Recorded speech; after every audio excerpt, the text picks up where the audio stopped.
你好，宋毅先生，我呢自我介绍一下，我是一个情感主播。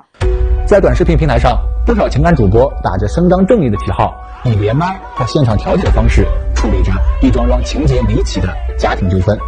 每天都有成千上万的观众为当事人打抱不平，主播们的粉丝数量和流量也在节节攀升。那么，这些事情是真的吗？你从小到大是哪个老师教你，让你在家里叫你自己的母亲叫老太太的？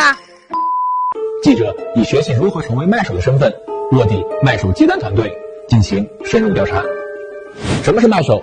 在情感主播的直播间里，得有人来讲自己的悲催故事，才能让主播来调解，这个人就被称为卖手。你是不是真的向我鱼死网破呀？鱼死网破，来呀来呀啊！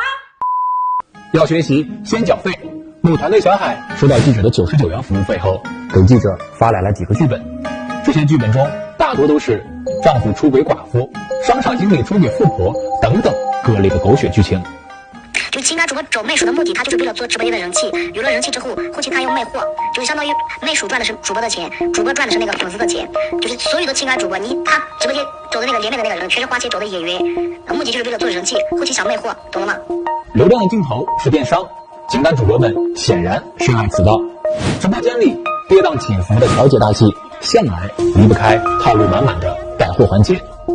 让家人们3件套，人人都有，人人买得起，人人带得起啊！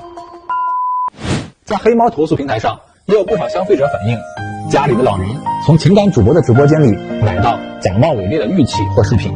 所以，请大家一定要擦亮眼睛，理性看待短视频平台上的情感调解。好了，以上就是本期的内容，我们下期再见，拜拜。